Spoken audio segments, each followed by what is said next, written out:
Okay, now we have done our first FEM simulation, which was pretty much like a beam banding. It was a thick beam, and if you haven't watched that video yet, please have a look on that first. So what we're gonna do now is a continuation of that. So we have seen that Freecad is fairly well showing the results, but there is a better option. So let me now start again where we left. We have seen that we did a calculation here, and in this calculation we had this CCX, which is for Calculix results. So if I double click on that, we will go into this option, so we can see, technically speaking, some colorful images. So what I'm going to do is now I'm going to export these results and open it with something else. So first of all, I'm choosing, so if you have a look, I'm not choosing anything else, but I'm choosing the CCX results. And then I go to the file and then say export. Okay, so at the moment, if I have chosen CCX and then say export, that means I'm exporting the results. So now I can choose different options there, but I'm going to choose FEM result VTK. So VTK is a special file type which is particularly useful for many different possibilities, but I'm going to use one particular program for this as VTK key. Yes, I'm going to put it, so I was using on desktop, I had a Freecad path, and inside Freecad, because I didn't save my project, Freecad just used a name unnamed, so it doesn't matter, I can put it in if you like. I can also just put it side by side, doesn't matter. So I'm gonna put it here, so it's also giving us a unnamed CCX results. Okay, for this moment I don't care about the name, so I put it.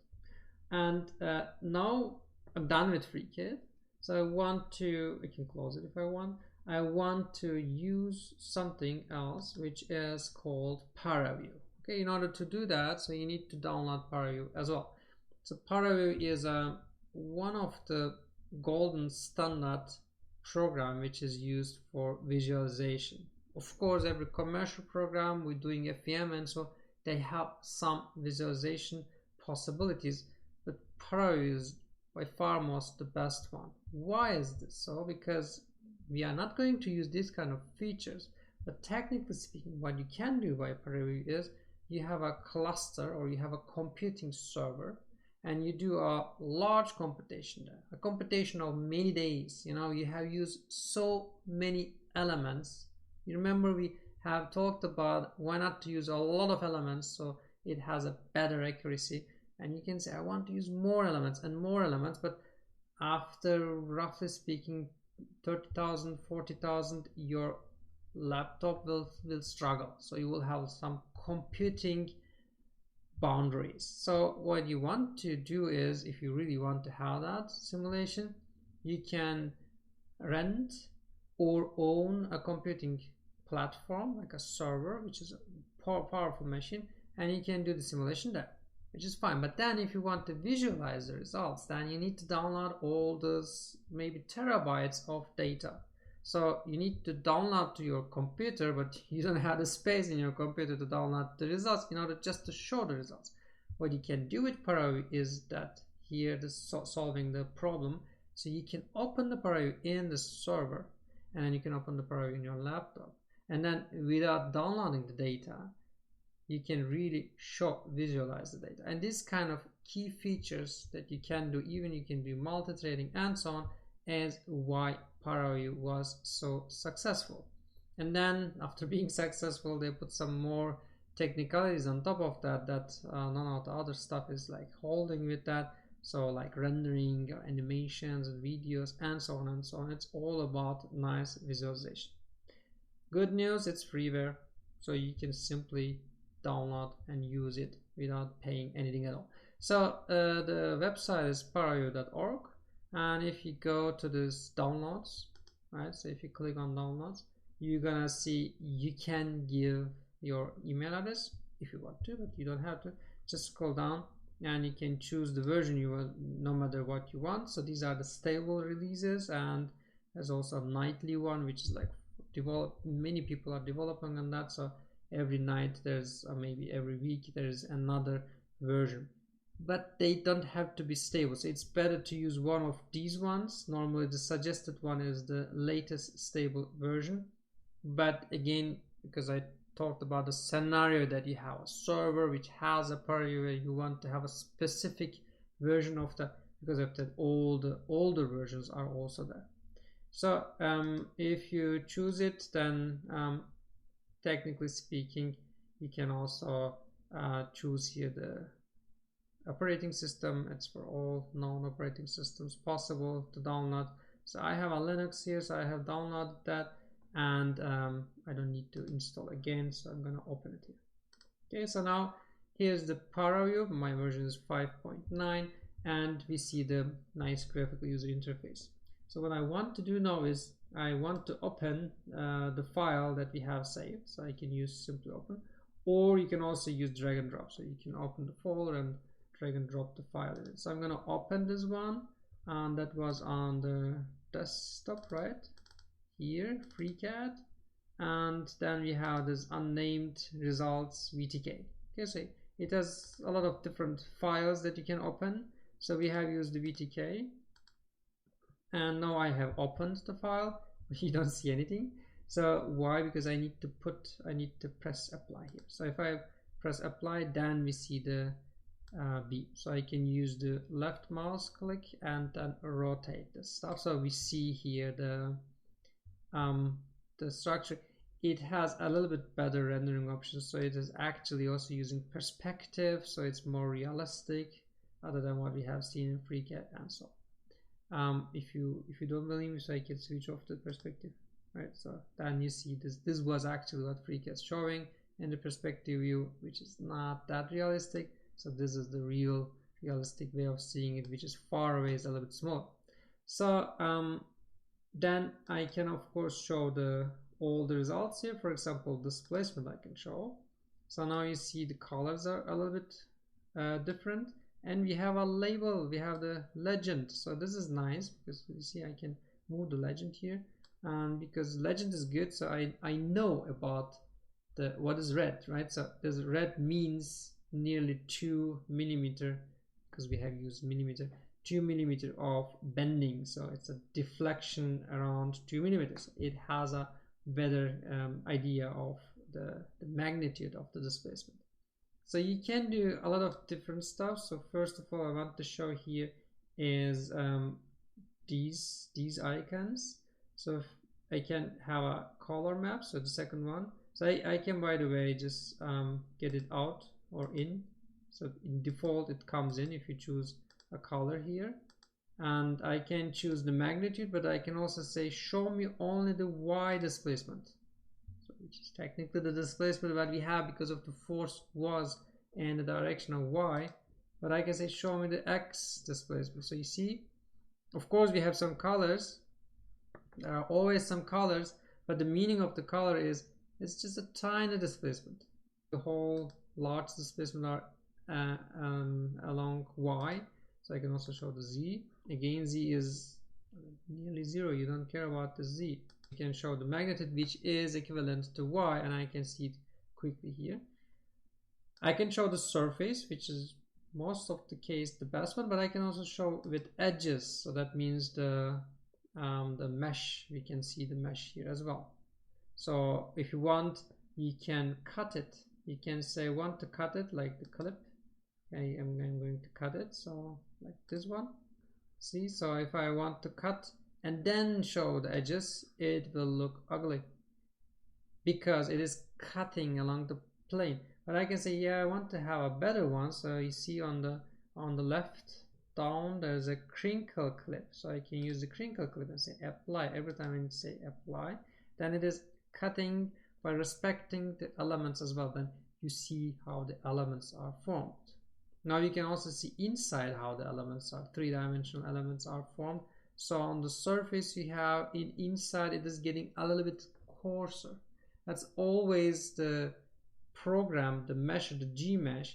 Gmesh is a really successful triangulation program or mesh generation program, because it is starting from the surface and it knows on the surface or around the surface we need more accuracy. So this is why you have a finer mesh around the surface. But if you go inside, it makes a little bit coarser, so it's not the same. So here you can see the elements are a little bit bigger, larger than the elements on the surface. So this is what the YG mesh is, one of a good triangulation or mesh generation programs on the market.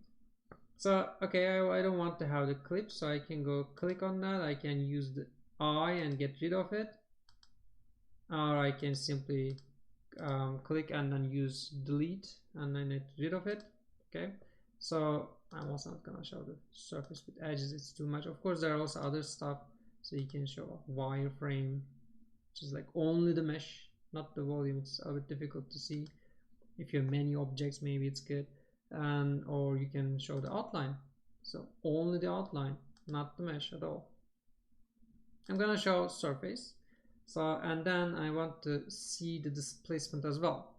In order to do that, there's one filter, which is that one next to the displacement, which is called warping, warp by vector.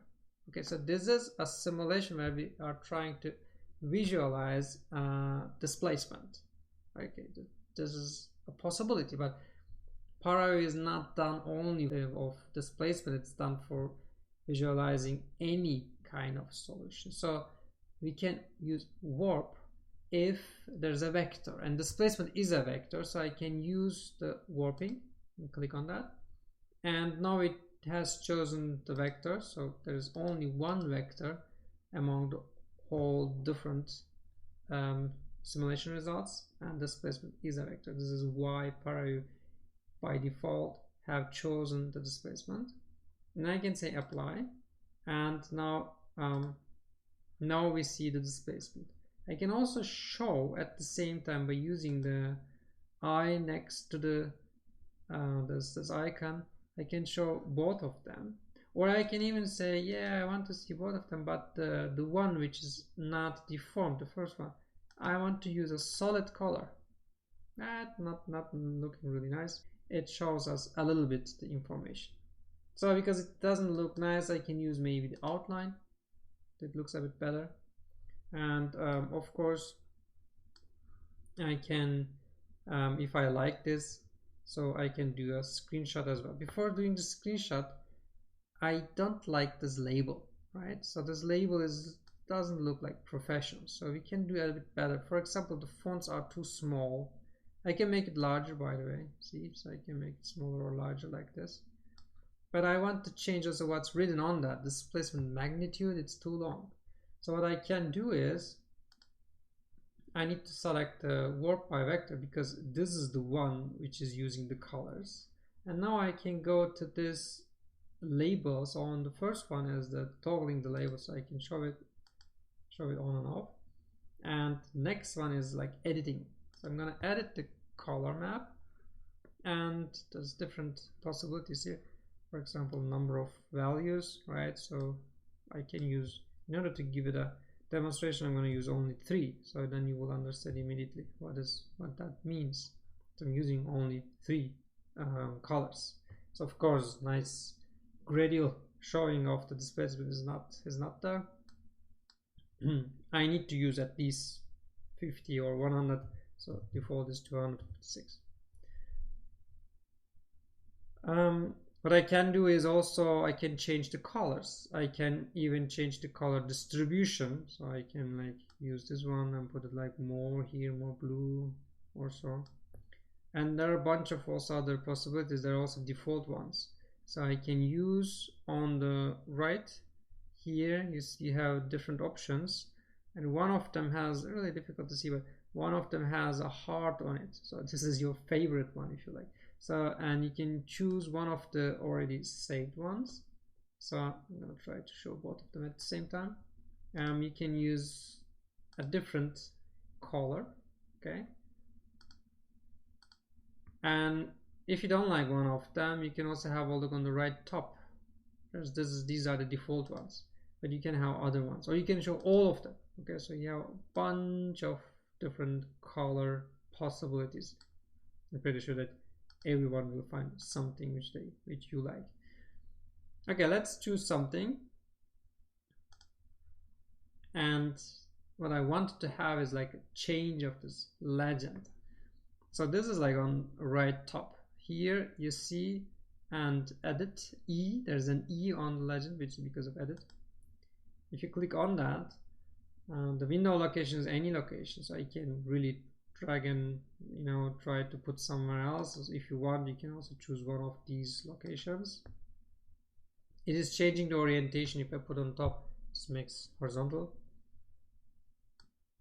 Displacement, I don't like displacement. I want to write U, for example. Right, U is the displacement, but I can say apply. Okay, so magnitude, I don't want to have magnitude. I want to have maybe in millimeter. It's looking a little bit better. So if you have ever used LaTeX, so then you know that you can use $, and you can even use a sub index. Okay, so this is something really powerful. Maybe you have used something like MATLAB and so on. Even in that case, it's really difficult to do, but possible. And other commercial programs also, you cannot do this kind of stuff. You can really use a mathematical equation here. So you can write here a mathematical equation, and it looks like a mathematical equation. So if you want to be really precise, you can say that's the norm of the vector, which is the displacement. I'm using for displacement U. That's more or less convention. Okay, so now it looks pretty good, but it's too small. I want to make it larger, so I can do like a, for example, 30, because if you think you're going to use it in a report, right, so it's going to be like on the page, so it should be something where we can see and understand what's written.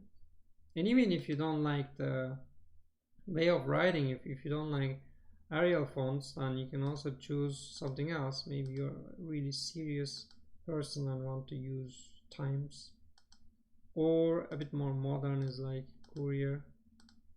Okay, oh, this is not modern, sorry about that. Okay, let's use Arial.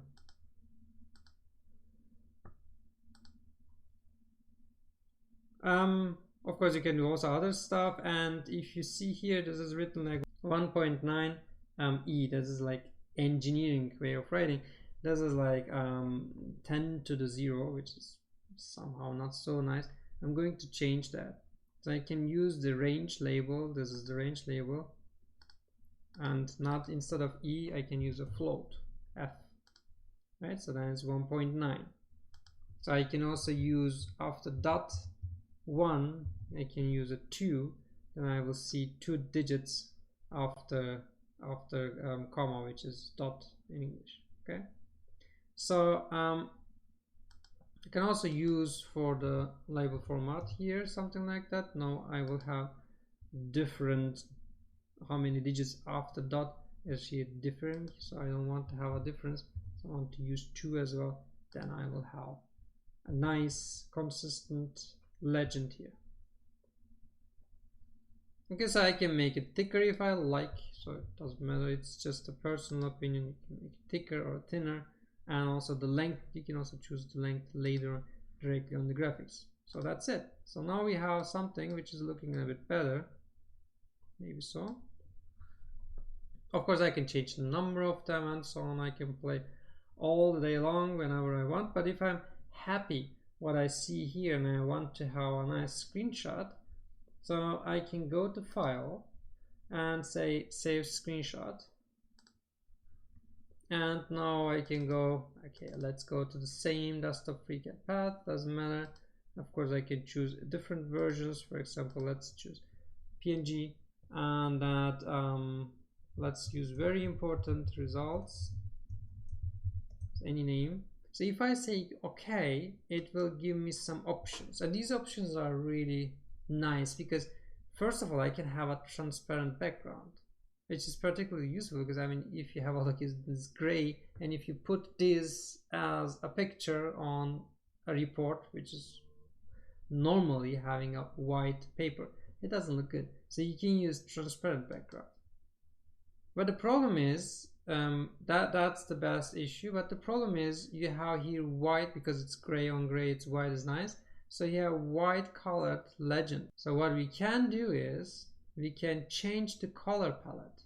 So we can choose the white background, because that's technically what we are going, where we're going to use it, but still have transparent background. You don't have to have that, we can still have it. So if you use white background, what Corel automatically does is changing these fonts from white to black. So compression level and image resolution is technically the image resolution what I have here on my screen, because it is changing and making a screenshot. So that's it. Now we have our PNG file, which looks hopefully good. And let's have a look here. Very important results. So because it's transparent, my program is showing that it is transparent, and you see the colors are changed to black. If you put it on white paper, it will look really nice and sharp.